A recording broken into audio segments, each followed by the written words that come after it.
ahead and get started. So, welcome.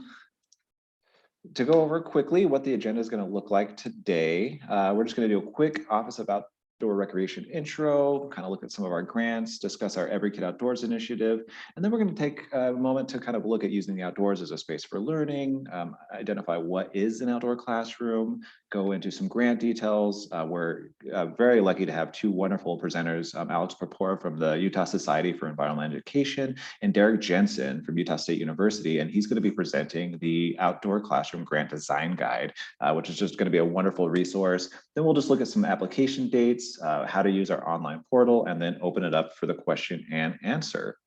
So quickly, the Office of Outdoor Recreation mission is to ensure Utahns can live a healthy and active lifestyle through outdoor recreation. And one of the main ways we do that is through our grant program. So this year we're offering our outdoor recreation grant, which is kind of for new outdoor recreation infrastructure, the recreation restoration infrastructure grant for the restoration of existing infrastructure. And then we also have a mini grant. And then the one we've all come here to learn about, the Utah Outdoor Classroom Grant. And some exciting things. Just last year was our first year. We were able to fund 19 outdoor classrooms, and we awarded $167,000 for funding. So can't wait to do that again this year with all of you on this call. We love to promote the Every Kid Outdoors initiative. This is a wonderful opportunity to get our kids outside and enjoy the benefits of being outside. I'm not going to read all 10 of these, but this was kind of passed through the legislation or through the legislature. As part of this, we also have Eko Passports in English and Spanish. You can download those at that link below. Get your kids to fill those out, send them to our office, and we'll go ahead and send you prizes. So we're always very excited to get our kids outdoors, and this is a wonderful way to do it. So with that, let's jump right into it to talk about the benefits of outdoor learning and kind of going into some of the initial stages of classroom planning. I'm very, very happy to introduce Alex Papora, the Executive Director for the Utah Society for Environmental Education. Alex, I hope I pronounced your last name correctly, but with that, please take it away. Good afternoon, everybody. It is so great to see you, and I am just thrilled that you are here joining us and that you are interested in outdoor classrooms at your school or organization. We could not be more thrilled to help support this program. I really hope that the information that I'm going to share with you today is helpful in terms of getting some ideas flowing. I also want to be really clear. I'm going to be sharing some great information about UC, focusing on the benefits of learning outside. I'm also taking over some slides from my colleague, Hillary Lambert, who is out. One of her kids, I believe, was exposed to COVID. I know it's a crazy time right now. So I'll be sharing some really great information on outdoor classrooms. I will mostly be using some of her content. But again, feel free to, if you have any questions, please pop them in the chat and we're happy to attend to them. So just some quick background information about who we are as an organization. UC is the Utah affiliate of the North American Association for Environmental Education. We work to promote EE and community outreach to connect all Utahns to their natural world. We are an organization that doesn't do direct programs to youth. Instead, our programs are for adults, people like you, whether you're in informal education, K through 12 ed, nonprofits. We're here to support you in your efforts to bring environmental education to your organization or school. And one of the ways that we do that is through things like our Utah Green Schools program, and also promoting the use of outdoor classrooms. So we'll head on into the next one. So a lot of this idea around this grant really came up last year. You may have noticed that outdoor classrooms were in the news for a variety of reasons. And, just to be a little tongue in cheek, I'll say outdoor learning, it's so hot right now. We're very excited about it for a variety of reasons. Learning outdoors is a really great way to meet the challenges that are presented by our current landscape due to the pandemic, but learning outside is also a really great way to reach learners in new and different ways and really extend your learning environment outside the four walls of your organization's building or school onto your school grounds and extending out into the community. There are so many incredible examples of ways that schools have been embracing outdoor learning over the past about 2 years or so. And I also just want to share too, we're seeing tons of Utah schools take learning outside in a variety of ways, whether that is just bringing science outside or figuring out ways that they can bring learning outside for the duration of the day. Because there's lots of ways that you can do this in your school or organization. In the K-12 environment, it may be, how do we shift from having lunch inside to lunch outside, and then starting to think about the school grounds as a place for learning? Lots of different ways you can strategize about this. So, we really also just want to say, like, learning outdoors is a strategy for our current times, but is a longer term solution and ways to really extend that learning, and thinking about how we can imagine or reimagine what we want education to look like. We have been really inspired by the applications that came in last year, and seeing how both schools and organizations are taking advantage of this funding opportunity to really stretch their programs, do new and different things, but also meet their core mission. This doesn't have to be something extra. This is something that you can bring into the work that you are already doing to meet the needs of your students and your educators. So we'll go to the next one. So why take learning outside in the first place? And I know I might be preaching to the choir a little bit, but I do think it's important to just reflect on a couple of different stats and things that we like to share.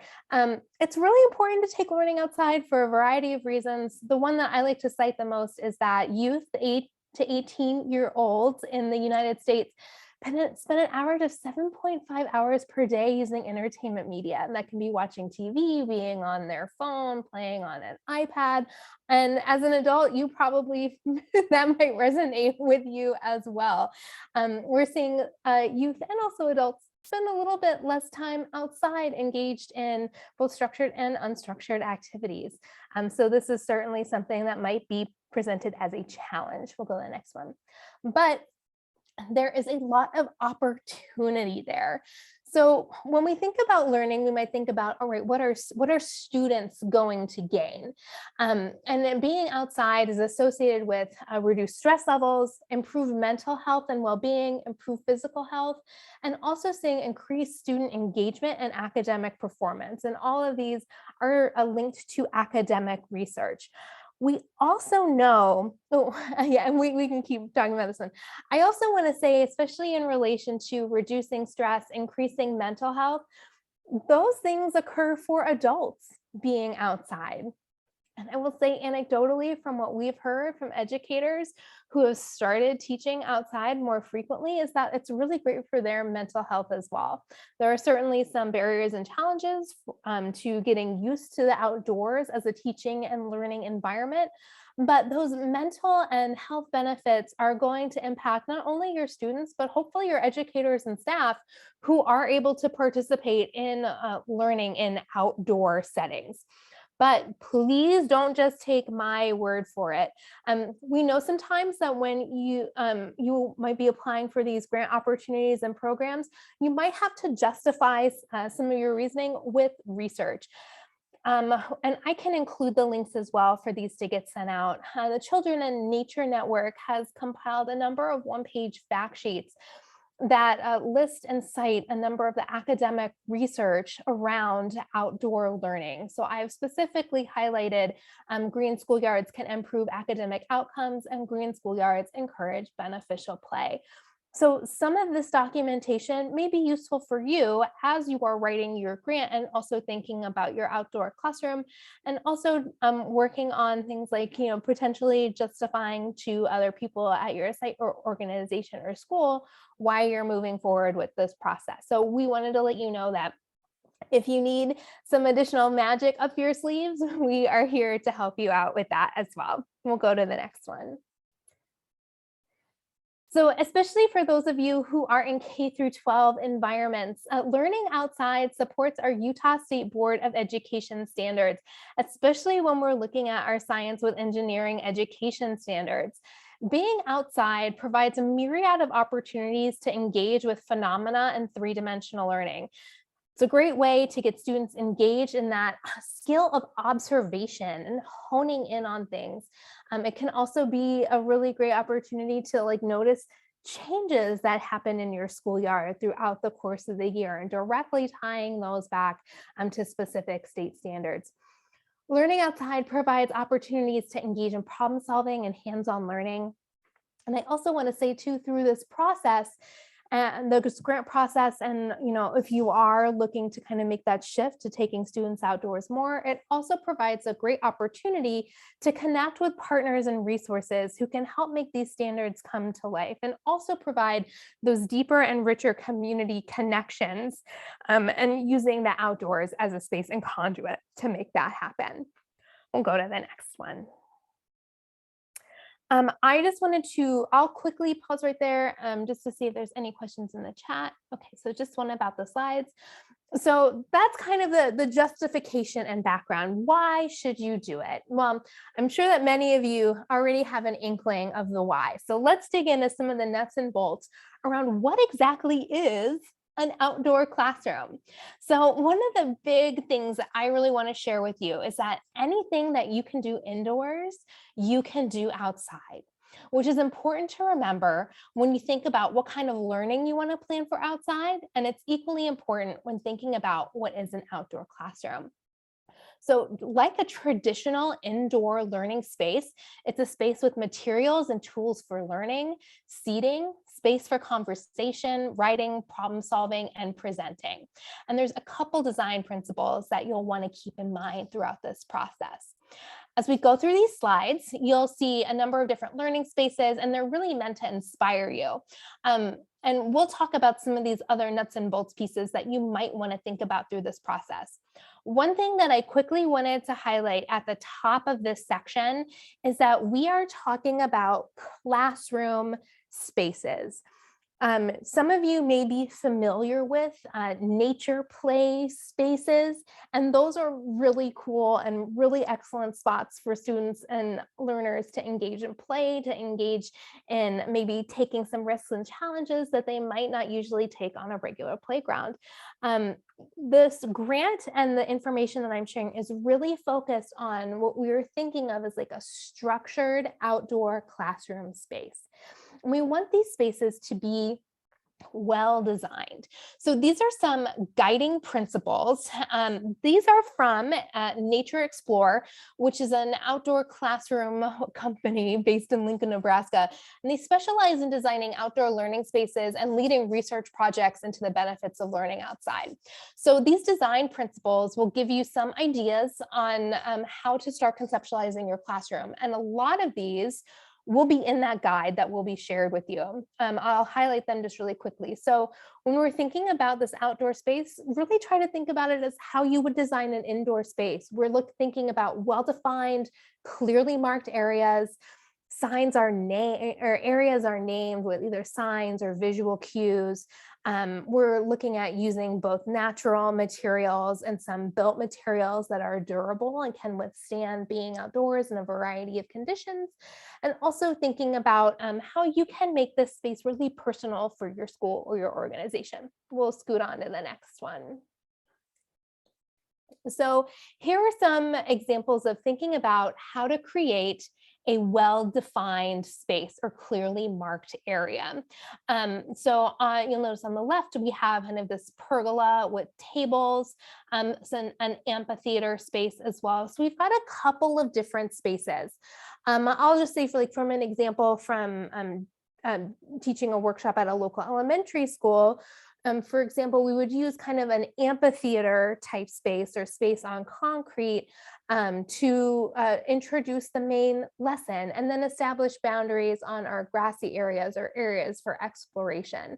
So we're looking at how we're defining areas, spaces that are clearly defined for learning and spaces that might be clearly defined for exploration or other purposes, depending on what you're hoping to accomplish at your school or organization. We'll scoot to the next one. And I'll go ahead and answer this first question that came in. Does the outdoor space have to look like a classroom without walls, or can it have much broader and varied boundaries? I would say absolutely yes. It can look I would say like the classroom can look like it needs to look to support your learning goals and your organization or site's mission. We'll go through a lot of examples in this. And Greg, I'm not sure of the answer to your question, but I'm sure we'll be able to get to that in the Q&A. So we're also looking at thinking about how we can name these areas with signs or visual cues. This is a really great principle in practice, especially if you're looking to bring an outdoor learning environment into a school or a site where this is not something that you have traditionally incorporated. Setting those boundaries can be a really great way to get students in that mindset of being able to go like, oh, we are outside and this is not for recess. This is not for play. This is our space for learning. Whether you're designating sites as your outdoor classroom, an exploration garden, a conversation corner, whatever works for you, being sure that you're including signs, visual cues for how that space is broken up is really important, both for you as the educator, so you know what exactly your space is for, and that your learners know the purpose of the space that they are in. We'll go to the next one. All right, so this one's really great. So this is to making sure that areas are visible and meet regulatory and academic standards. So of course, we're extending our learning environment. We want to make sure that it is safe and that it extends to the basic needs of a learning environment. So for example, ADA accessibility and student learning accessibility. Also thinking about visual characteristics, sound projection, and instructional standards. So this right here is an example of Judge Memorial, which is located on the East Bench in Salt Lake City. So in 2020, they used simulcasting on iPads to teach in-person and virtual students at the same time. And to prepare teachers to do that in outdoor classrooms, they actually mapped the Wi-Fi in each outdoor classroom area and noted where they needed to add hotspots. So all these outdoor classroom areas are now accessible to virtual and in-person learners. So one thing that you may want to do is, depending on what you're anticipating using that space for. Maybe you are going to be in your outdoor space and you still need to be prepared to use a one-to-one device with students. You're going to want to figure out where that Wi-Fi is accessible. If you have students who need to ensure that they can hear the student, maybe you're in a classroom where your educator might be using a microphone, it's really important to go ahead, walk around your school or your site to make sure that the acoustics where you're at work. Because I know sometimes in doing a site visit last summer at a school in my neighborhood, we thought we had a really great space, but the road traffic just wouldn't make it accessible or a great spot for students to learn. I know that's a lot of things to consider, but you'll want to keep those in mind. We want to make sure that your outdoor classroom space is accessible for all and can also is going to meet your needs for a variety of ways. Okay, next one. All right, so this using a variety of natural materials and plants to make your space lovely.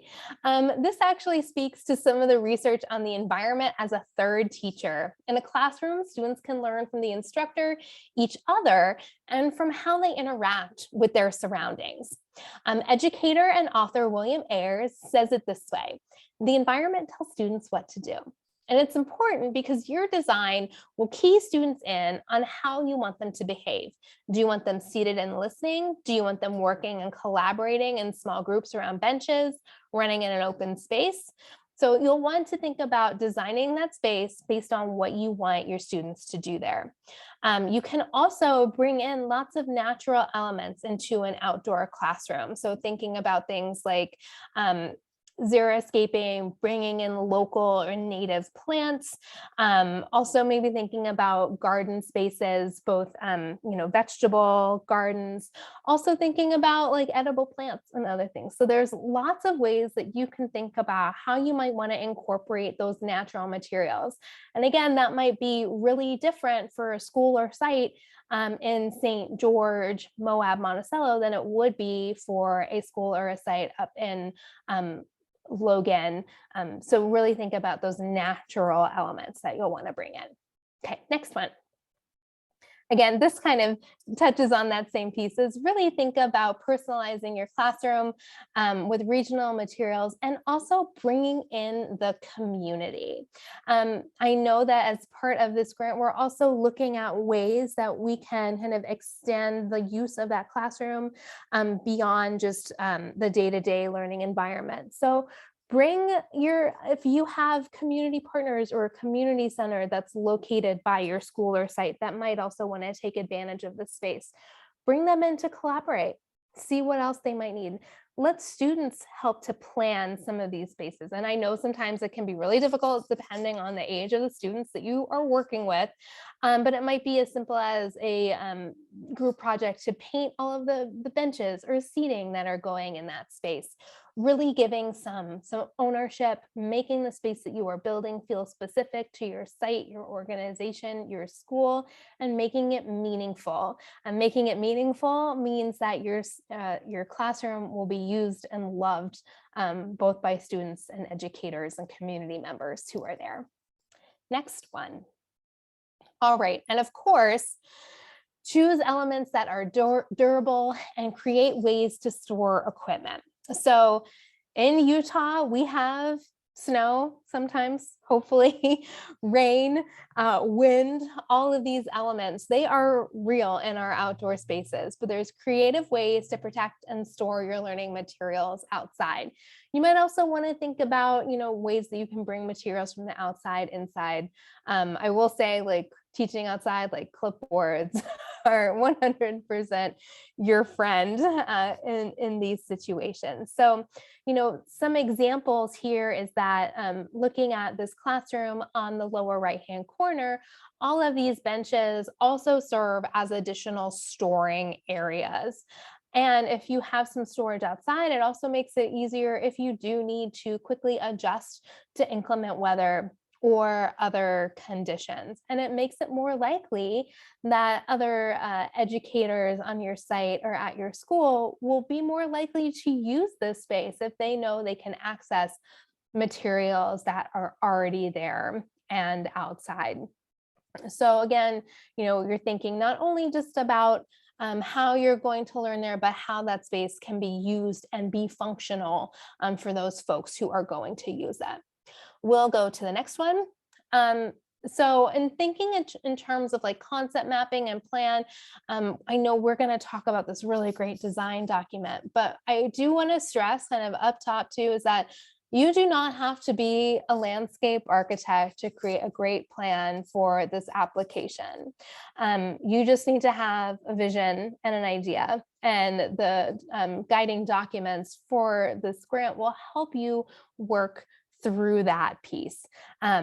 So, don't be concerned about, I don't know how to build this, or I don't know how to do this. You just let your ideas and vision help guide you for this process. And there are folks out there, both through Office of Outdoor Recreation and some of the other guest speakers today, who are here to help you out to make your vision reality in this proposal. Next. All right. So, step one from when you are starting, and I'm not going to read this. This is from Green Schoolyards America, is okay, we've shared a bunch of great ideas and design principles. So where on earth should you even start? Starting is by surveying your school grounds or your site or organizational grounds to keep in mind some of those things that we talked about. Take a screenshot of your site from Google Earth, walk around, really get a feel for what the acoustics are like, where is the shade at during different times of day, understanding any ADA access and how easy it is to get inside, to go to the bathroom, to access the sink, and all that good stuff. All right, let's move to the next one. And so this is an example of kind of working through that. And this is at Our Lady of Lourdes Catholic Church, which is where Hillary has helped to add an outdoor classroom at this site. So like we mentioned, they went ahead and took some screenshots of that property so they can look at delineating the areas, walking the grounds, and making a plan for each area. Okay, next one. And again, your images don't have to be picture or pixel perfect. This is a really crude example of this outdoor space before the project taken from Google Maps. And go to the next one. So this is something that Hillary made as well when she was planning this classroom. She just went ahead and did it on a blank slide in PowerPoint. You can also do it with pencil and paper. It's not fancy, but it shows the goals, an art area, a willow tunnel, and a space for reading. So like we had talked about earlier, we're thinking about really delineating these spaces. We have our areas for storage marked out, and we're looking at also including some perennial flowers, native grasses. Also, there will be wood chips. So again, those wood chips also help to delineate those spaces. They might not be signage, but they're a visual marker for when you're entering a space. And then she just created an overlay of this on top of the photo of the space, just to kind of give an idea of what that spot might look like. So we'll go to the next one. All right, so some considerations, just again, anything you can teach inside, you can teach outside. So really think about how you can mirror indoor resources in the outdoors, and think about how you can extract elements of work that you already do and permanently place them outside. Hillary recommends a book. It's called Cultivating Outdoor Classrooms by Jensen, and that has an extensive community survey that you can use to solicit interest and desires. I am also happy to, as questions and things pop up and things arise. Last year, I will say, like, I had a couple folks reach out to me with questions about their site and space, and I am more than happy to do that again this year. And if you have more nitty-gritty questions about outdoor classroom spaces, Hillary, I know, would be more than happy to help with that. And I hope I did her spot of the presentation justice. And I am going to just quickly look at this one question that popped up before we head into the next one while it's still fresh. And this one says, so far, the program seems to focus on building an outdoor facility as a classroom. Is this a limitation of the grant? What about using existing structures or natural environments as the classroom for conducting lessons? And I think that's a really good question. I don't know the answer to that one. And I don't know if the outdoor rec team wants to take that on now or save it for Q&A. Cool. Well, thank you so much, Alex. Yeah, I mean, I think we can get into that in a little bit once we pivot here. But really a big thank you to Alex, also Hillary Lambert with the Wasatch Mountain Institute. They've been so great in helping us plan and design this. So thank you very much. Use them as resources. We'll have their contacts out at the last slide. Now, as we pivot into the actual grant, we've talked about kind of concepts and about early stages of planning. Let's take a look at what the actual grant is. So I have the pleasure of introducing the Office of Outdoor Recreation Program Manager and Acting Director, Tara McKee. She's going to go a little bit into the details of what the grant is, eligibility, and some of the nitty gritty. And then we get to hear from Derek Jensen from Utah State University, who designed the design guide specifically for this grant program. It's really just incredible and help you kind of start from scratch and go all the way in. So with that, Tara, please take it away. Thank you. Yeah, if you'll want to go to the next slide. So it's great to be with all of you today. This is a program that we have made available because, well, we'd love to fund programming at this time. Our programming grant has not yet been replenished with funds from the legislature.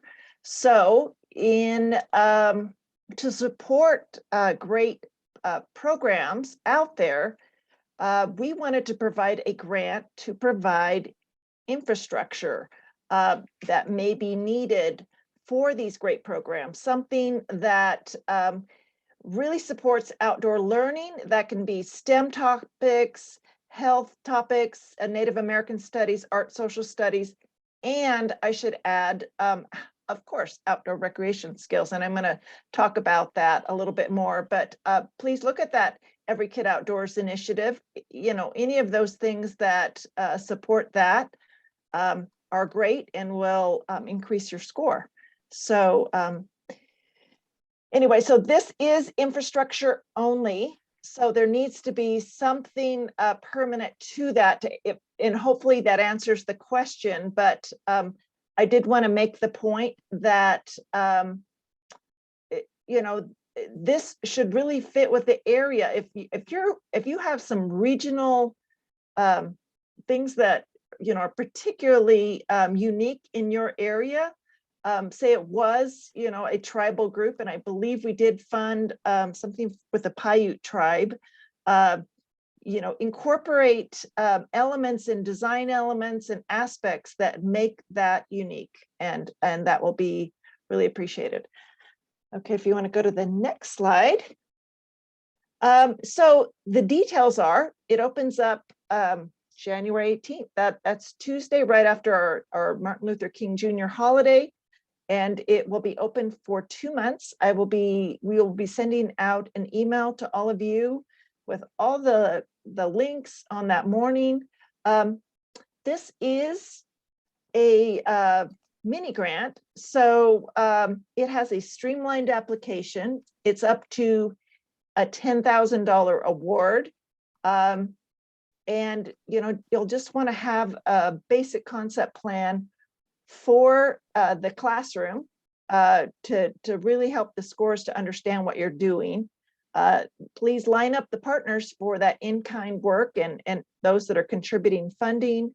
Create a timeline to show how that project's going to be moving along and can be completed within 18 months. Mini grants have 18 months to be completed.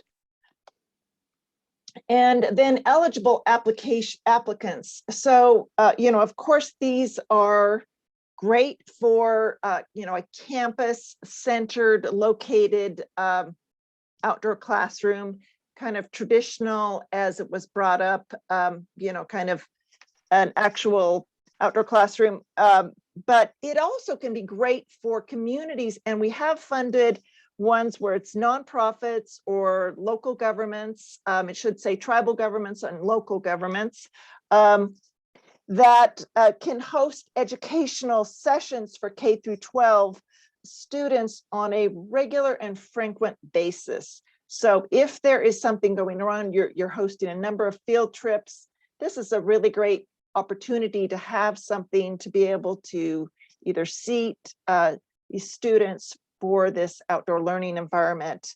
And then, primary use is for K through 12 students with that nature-based STEM curriculum, or like I say, outdoor recreation activities. You'll want to be providing those specific examples of the kind of curriculum or outdoor activities that you'll want to do. So this is not for adults and it's not for the preschoolers. Because those tend to be the playscapes. And I know there were some images of some kind of playscapes. Those will not score well on this with the scoring committee. In some cases, we will fund nature playscapes, but that would probably be best used in our regular mini grant. And you can get in touch with me about that to make that a really good one. Long-term plans, and you really need to show this, that's key. This isn't just for COVID era, this is for a long-term. So what are those plans? And what are the plans for the student, the educational administrator that you might have for your nonprofit, after-school programs, and the community? And then you've seen these photos earlier. These do show, as noted, some kind of traditional classroom things. I just wanted to point out some of those that came in last year that were unique. We did have a elementary school that did submit and was awarded funds to build a greenhouse setup to be able to teach about the agricultural heritage of the area. So it was very awesome. They partnered with the local Hell's Backbone Grill as one of their partners and a number of others to fund this, and did a really great job of providing, really having a fabulous plan to be able to use this classroom year-round, even in the cold. Another one that you don't see here, and I'd love to get a photo of it when it comes to pass, but this may answer that other question of not just a typical kind of classroom setup, but the Utah Olympic Legacy Foundation was awarded a grant for something that was a little less typical. It was a portable outdoor classroom.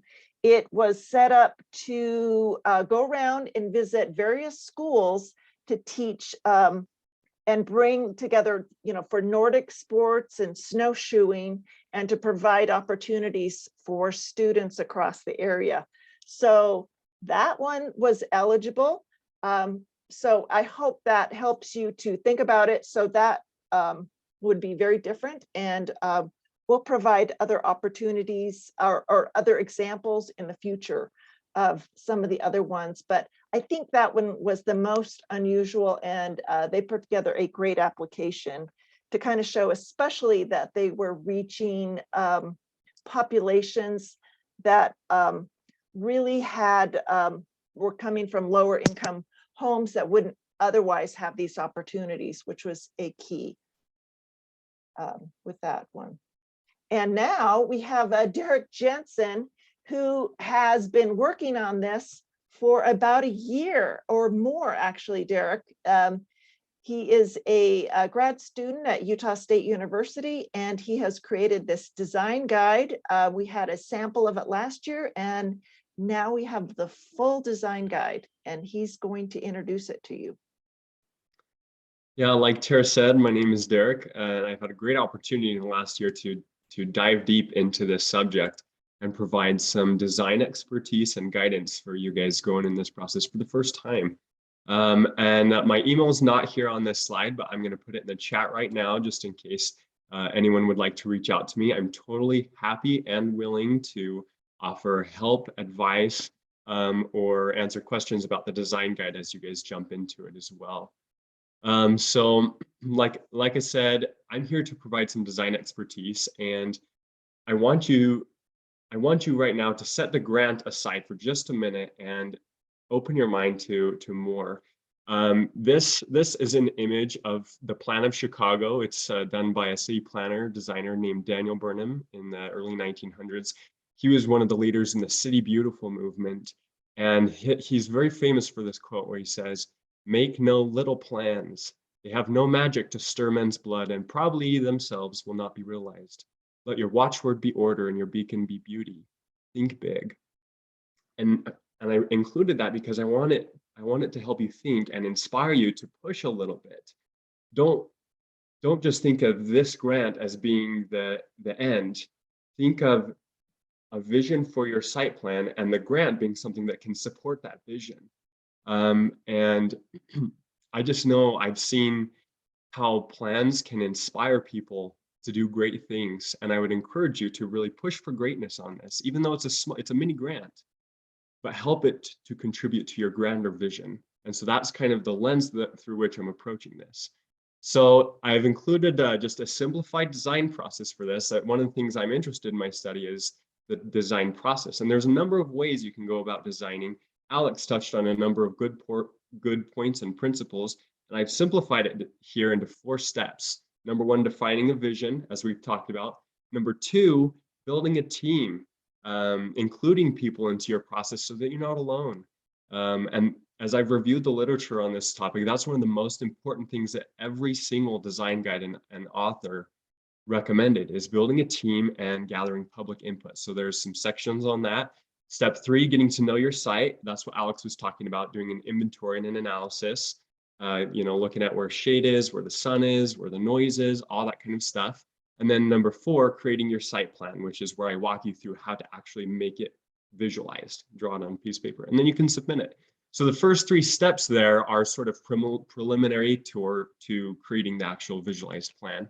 So here's just a sample page from the worksheet. You'll see the step is there, and then in green are the individual tasks for each step. And it's created as an interactive PDF so that you can go in and type and fill in these things and use it as a workbook. Now, keep in mind, the things in this design guide are not necessary for your submission. They're totally just there as a tool for you to walk through the design process. So don't feel like you have to fill in everything on there for the submission. It's just there for your benefit. And one other thing I would mention is don't try to fill it out in your web browser. Otherwise, it won't save when you exit. So download the design guide and fill it in there if you're going to go with that approach. So, okay, go ahead and go to the next one. So here's the step 4 where you're actually building your site plan. And I've worked a lot with beginner designers at the university and also in some of the case studies that I've done, which I'll show in a minute. And I found one of the best ways to do it is to start with materials and means that are accessible to everyone. You know, as a landscape architect, I typically draft with trace paper, with a computer, with an engineering scale, but I've simplified this down and provided worksheets for you guys so that you can do it with just paper, pencils, and pens. So here's what you would start with. You would just measure it out and draw an outline of your site plan here. Next slide.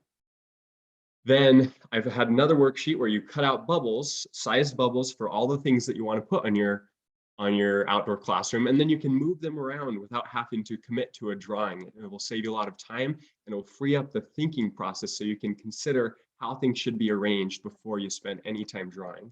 Next picture. And then you can draw it out on the plan. It doesn't have to stay as just circles and squares. You can draw it out into whatever shape fits with your site plan well. Next slide. And then you're going to spend some time adding detail to it, still just really lightly with a sketched pencil. Next slide. And then refine some of the line work, erase the extra lines that you didn't use when you were exploring. Next slide. And then you color it and label it for your site plan. And this really is ideal for what you could turn in for your grant application. This is beautiful, it's simple, it's clear to read, and it's easy to show what's going on. And then I've included one extra optional step. Go ahead and go to the next slide. Now this is the same one, it's just a little bit refined with shadows and textures. This is unnecessary, it takes some time, but it can be very helpful to communicate your vision and persuade other people to jump on board with it. As I was saying before, make no little plans. Well, if you have something like this, you could take it around and vie for more funding from other sources. And I think a more engaging graphic like this may help inspire other people to jump on your project as well. But keep in mind, this level of detail is not necessary for this grant. This is just an example to show you what can be achieved just with paper, pen, and pencil. And before you go to the next, go back one slide real quick. Just note in here, there's a lot of elements. There's like a nature play area, a music play, a messy materials water play area, a garden, and a few outdoor classrooms. Well, this grant would not fund all of those things. So you could turn in an application like this and say, we're going to fund the outdoor classroom over there by the evergreen forest. And that's all that we're applying for this grant. And then next year, maybe you can apply for the other outdoor classroom. So, but having an overarching vision will help guide each decision along the way. And so, like I said, design as if you're not just going for this grant. Design as if the sky's the limit, and then use the grant to support your vision. Next slide. So here are just some of the worksheets I was talking about. There's a scaled base grid, so you don't have to use an engineering scale. You just go with the boxes for your measurement. And then the exploration concept cutout bubbles. I've given some like sample sizes and recommendations on what things would fit in that size on your base plan. So you can cut those out and label them and move them around however you like. Next slide. So this is one thing I wanted to include from one of the case studies I did. I worked with a school actually in Ogden involving the teachers and the students there in a public participation process.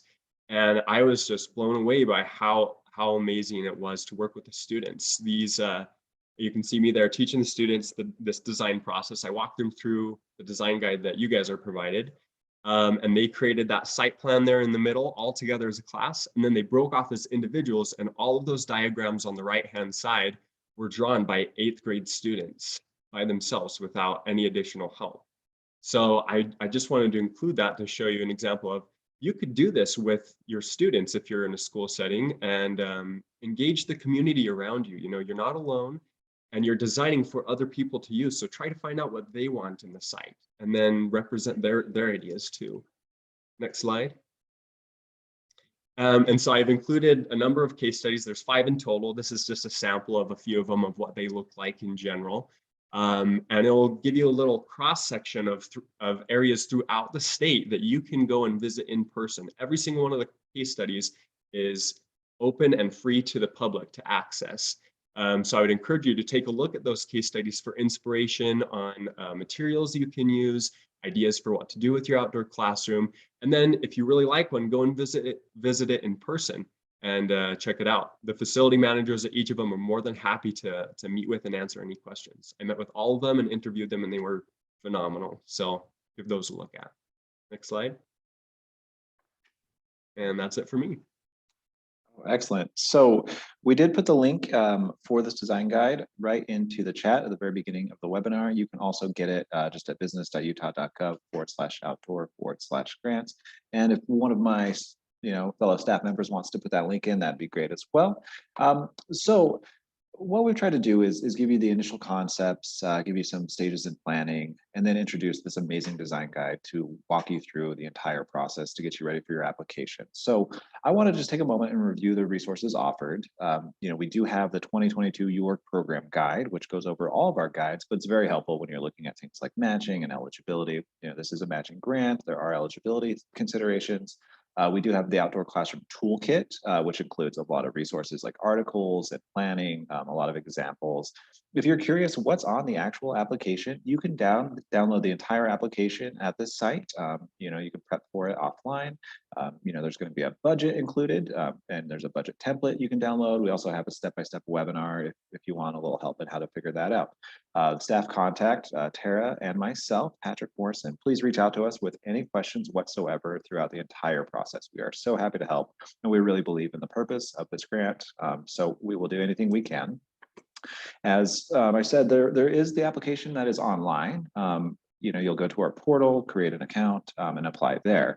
But we do want you to be able to do it as much as possible. Maybe you'll be doing it outside in the future site of your classroom. So to do this, you can download that sample application, get a head start writing in a word processor. That way you can kind of edit, use spell check, use grammar check.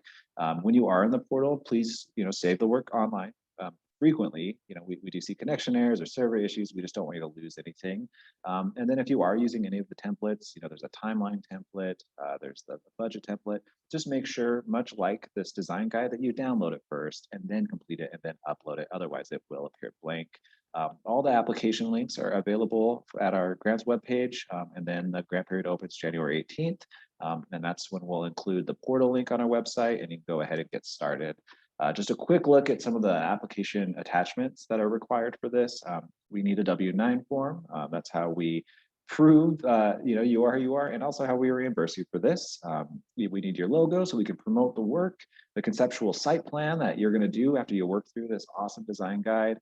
Letters of support. I just really want to take a moment to encourage you to reach out to community members for letters of support. We did have a number of applicants last year who every letter they had kind of came within their school, if it's an elementary or the junior high. It really does show a greater depth of support if you're able to not only get those letters from inside your organization, but also outside, community members or parents, clubs. There's a lot of opportunities to show support outside of your organization, and we definitely encourage you to do that. Statement of responsibility is just showing who's going to take care of it. We do want to see these last with long-term use plans, but also maintain some sense of sustainability. So who's going to take care of the classroom? If the teacher who was in charge is going to go to a different district or maybe move, what's the state of the classroom going to be? Statement of responsibility will kind of address that. The budget spreadsheet, these go up to $10,000 awards. So hopefully you're not dealing with huge amounts of cash to work on the budget spreadsheet, but we still want to see that it's all eligible and how it's going to be spent. If you do have donations, whether equipment or money, we would love to see written confirmation from those partners. That's also a great opportunity to show a deeper level of support. Don't just have them say like, I'm giving them this. Say, I'm giving this because, I really believe in this project.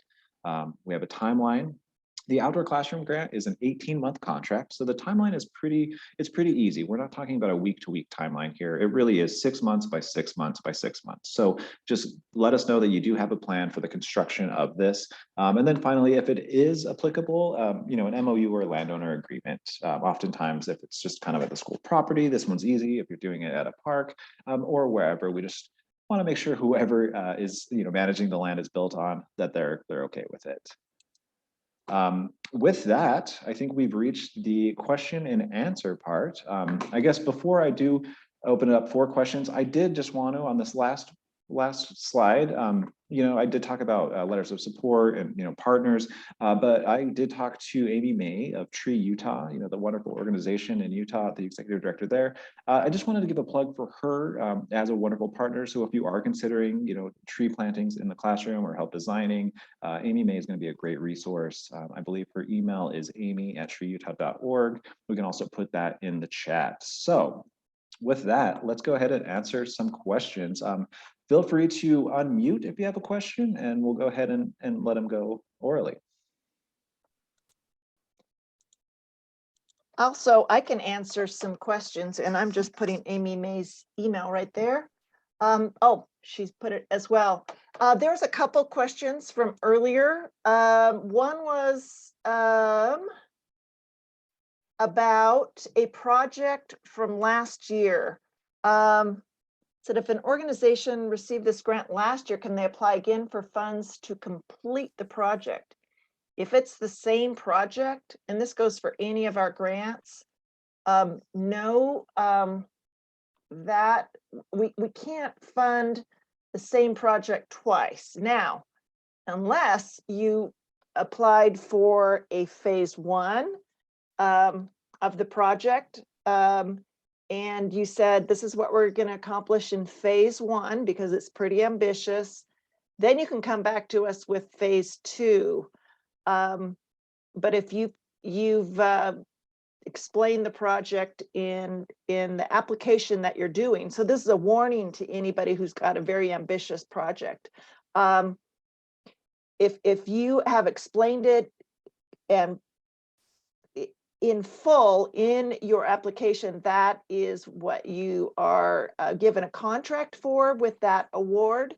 So yeah, I would say, for example, if you wanted to, if you have the space in the land and you're going to do one outdoor classroom, maybe it's more traditional sitting area, and then you're going to do something that's a little bit more oriented around the science or something else, and you've got stations, for example, you can apply for that in a different phase. We have no problem, and that goes for any of our grants, of applying each year for a different project or a different phase of the project.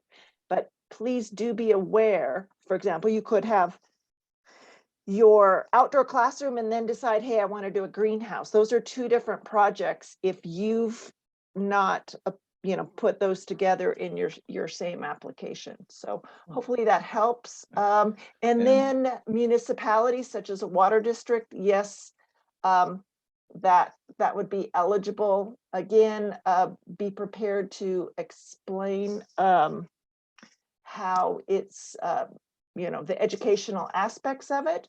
I would say that in one of the pictures that we borrowed of that is one from California, and it was a water district, and it was an outdoor. It's like a octagonal pergola with seating underneath. That was a water district there, who did host field trips on a regular basis. Yeah, and I think that's a good segue to the next question we had, which is, can a site be at a public park or nonprofit cultural center? It absolutely can. I think it's important, if it is like out of, off school grounds, for example, that you do have a use plan for it. We don't want to just see, a few, like a classroom set up at a park. It essentially just becomes a place for people to hang out at the park. So anytime you are planning something, just make sure there's a good use plan. If you're doing field trips there, that you have considered how it is going to get used regularly, the curriculum is going to be taught there. We just don't want, this to become park infrastructure. We really do want these to be outdoor classrooms. It looks like we have another one. Please repeat the required match, cash, and or other.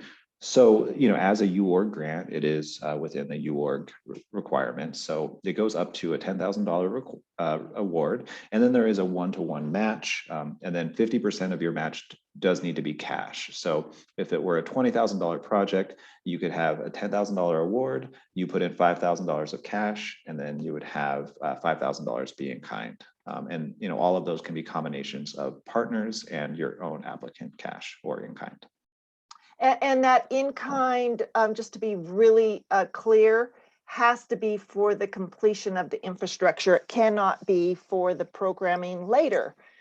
If we do get back the UCOR funding, you can, that kind of programming help match is a part of it. And then regular basis, all I'm saying is, the more frequently it's used, probably, and the more firm your plans, the better you'll score. I would say, Patrick, is there a rough estimate of how many applied versus how many were given? Or would you say it was like a 50-50 awarding, or was it somewhere like that? So I would say it's roughly 50-50. Yeah. So if you don't want to fall into the bottom half, I would say a more frequent use. We don't have a definition, but they're just going to look at it and say, how often is this going to be used? And is there a good ROI as far as if this is used 12 times a year and we're giving $10,000 in an award, are they going to say, that I don't know if that's frequent enough, but yeah, I think in the end, the more frequent, the better use plan, the more competitive it will be, relative to the ask. So, while we don't have a hard definition of what is frequent or, what is normal use, the more it's used, the better. It's pretty straightforward on that one. And I think we still do have Alex and Derek online. So if anybody has questions for them, feel free to put those in the chat as well. Is there a cap on total amount of funding available in 2022 for these grants? And if so, what is the cap? So I think a lot depends on the quality of the applications. Last year, our initial cap was $100,000, if I believe, and we almost doubled that because we were so impressed with the quality. And when I say we, it's our scoring committee who makes these decisions. So we might set out for something similar, but I anticipate with the, if we have a similar amount of requests, we'll probably hit that $150,000 to $200,000 mark. But last year, once again, we did set out to say like we'll give out 100,000, and then give out a significant amount more. So we don't have a cap. And then what was I going to add with that? We do have a number of materials that should be of help to you, including that program guide, as Patrick mentioned, that will have some of the things answered for this. This is a little more streamlined application, but I would just add that the other part is we are here to help you. We are not the scorers. We will be the ones that will filter out things that are blatantly ineligible for some reason. So do not be shy about reaching out to Patrick or I and asking us for a little help. Matter of fact, we do have an early deadline of the end of February. So if you reach out to us by then, you say, my application's in draft. Would you give it a look over? We are kind of your advocates to make sure that you put forth the best application possible. And, we will make some recommendations. We're not going to write your application for you by any means, but we're there to help. And then, and Derek can answer this question as well. But if you do have an ambitious project, you're not ready to go, maybe what Derek's provided, you're thinking, I need a little more help, or I'm doing something really unique, or and Derek could probably answer to this on behalf of USU, Derek. USU has a great landscape and architecture program. And, you know, they can take a handful of projects such as this, perhaps as a school classroom project. So if you're wanting to think about something for 2023, next year, this might be a good time to reach out to them and or the National Park Services RTCA program, who can also help you with that. They did it for Bachman Elementary, who I believe got one last year, Patrick, if I'm not wrong. So they help do their outdoor classroom design. So there are a number of resources. And there we go. Brandon's provided that information. So that is another awesome source. And as you can see, there is that up there. And then Sandra asked, can the grant be used for public restrooms? No, this is for outdoor classrooms. However, Sandra, our other grant, if this public restroom is at a trailhead and it is pretty much just a restroom at the trailhead and there's not much else to it, you could apply for our other mini grant. If you have much more than that, like public restroom, kiosk, parking lot, a little bit more to the, you know, something for the beginning of the trailhead, then you can apply. Then that might be well over, you're going to want more, over $10,000, and you'll want to apply for a regular Utah Outdoor Recreation Grant. But anyway, and thank you. Alex has provided her information as well. You have a lot of people here who want to support you. And I also just put Hillary Lambert. She's the, I believe her title, CEO of the Wasatch Mountain Institute. She's an environmental education consultant. She helped us with this presentation and developed this grant. So her email is in the chat as well. And Francis, you asked about cash match. So at least half of your match should be cash. The applicant should have some skin in the game. So in other words, you could have another grant possibly that goes into this if there are other grants out there. But you need to have some of your own cash in the mix. But you know, say you're applying for a $10,000 outdoor classroom grant, which is the max, you know, that's $5,000 worth of cash. Maybe, you know, a couple thousand of that is an additional grant that may be pending or something.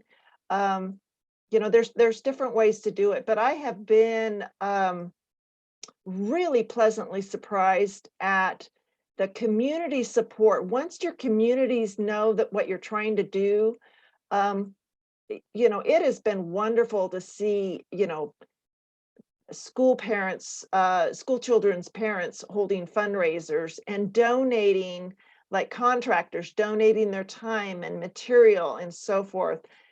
Please don't underestimate the support you can get in your community. And Sandra said there's a trailhead next to a historic house. The restroom would be used by 2 audiences. That sounds like it could be a winner, Sandra. Reach out to us. But yeah, that wouldn't be the outdoor classroom grant, but it would be maybe one of our others. And we can talk to you about the elements of that and how to really strengthen it. You know, the more you ask, the more money you ask, and that goes for any of our grants. You know, if you're asking for $500,000 from our other grant, the more you ask for, the more that it's expected. So these mini grants aren't quite as, so that the applications are streamlined. We don't need as much information. But it sounds like you've got a tourism aspect to that, so you could ask for more, so please reach out. Can this grant, no, you cannot match one of our grants with another one of our grants. Sorry about that one. You can use other grants. For those that want like things like sunshades and that kind of thing for your outdoor classroom, please look and research out there. I know the American Academy of Dermatologists trying to prevent skin cancer have had opportunities where they have provided funds for some kind of shades from the sun. Look into kind of Lowe's and Home Depot for additional grant opportunities. Sometimes those are super competitive. Sometimes you can just talk your local hardware store into donations. And this is down into the weeds a little bit. But sometimes what you can do with a something like a local hardware store, if they're providing a significant discount for your project, what you might try asking them for, say they said, we'll knock 30% off, ask, or a third off, ask them if instead they would, for every, say, 2 you buy, or so, that they, a proportion that they might donate. So instead of them just discounting it, have them donate, a portion of that for each, for the portion that you buy, and then please provide some kind of documentation saying the value of that can be used for in-kind as well. And that's a great way to do it. Just please go ask those people. I used to help with a nonprofit getting money, and you lose nothing by asking and sitting down with people. I'd be surprised at how many times people used to say yes when I asked. So try that. Can I add something to that, Tara? Yeah. I was also surprised doing the case studies by how many of them were funded by donations, and all materials were just given, and design and construction services all donated in multiple case studies.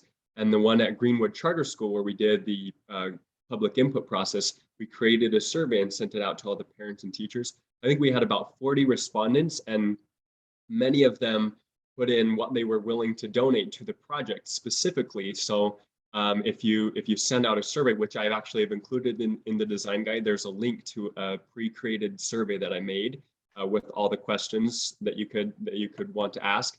You send that out, you'll have a list there of anyone who responds, what they're willing to donate. So that's a really good resource too for you to use. Thank you, Derek. That's perfect. That's the kind of information that we need. If somebody has purchased something for you and has the receipt or some kind of statement of that, that's a cash match, or will purchase, I should say. Make these purchases during the course of that, as opposed to donate and here's the value of it. But if somebody else has made those purchases and donated it for you, that will count as your cash match. And then Sarah Jo asks, can other state grants be used? For example, the Invasive Species Mitigation Grant. If they're willing to pay for things along here, that's fine, just as long as it's not our grant. We're not picky. If you're able to get a grant, I know one other one out there is the STEM Action Center, but I think theirs is more programming oriented and not infrastructure. But you never know, reach out to them. Yeah, I wish. One other thing, Tara, just to your previous comment about USU. Yes, we offer free design service and consultation. There's a link on the very last page of the design guide. Well, technically second to last page. There's a link where you can click on, and it takes you to the project inquiry form for USU. And that'll go to their extension office. You just got to put in your information and give a little description. And then my supervisor will review those and then get with you. And if we're available, they can put students on it. And I know last year, some applications had help from USU's design services. And then in addition to that, on the second to last page of the design guide, there's a sheet of resources and other companies throughout the nation that offer design services as well that can help if you guys are feeling overwhelmed by the design process. So check those out. There's plenty of people willing to help. Thanks so much. And I appreciate all the work that Derek has done in the past year for this. And if there is anybody listening on there now that does these kind of design services and you're not included in that and you'd like to be as being willing to help, reach out to us. We'll add you to the next edition of that program, that update of the design guide. So happy to do that for those that are listening. But yeah, just we're here to keep answering questions long after this is over. You know, you might sleep on something and think about a few things and reach out to us next week after the application has opened. Well, I would just like to say thank you to all of our presenters, to Alex and Derek, thank you to Tara, and of course, thank you to everybody here. You all are doing so much on the ground, and we're so happy to support. Please reach out to us. We have our contact information. We've listed a few times. Here's just one more slide with Alex, myself, and Tara's. We have Derek's in the chat. I also put Hillary Lambert's in the chat, who is also a wonderful resource. Throughout the cycle, reach out. We are here to help. It's opening on January 18th, which is next Tuesday. So get ready, use the guide, and we can't wait to see what wonderful opportunities you're going to give to K through 12 students. And should I also mention, Patrick, you've created some mini videos on going through the online application process and so forth. So yeah, if you have any trouble, navigating the online portal, we'll have like quick little 5-minute how-to videos with some slides just to kind of walk you through that process. So, okay. thank you, everyone. Well, with that, thank you, everybody, and go enjoy your evening. Take care.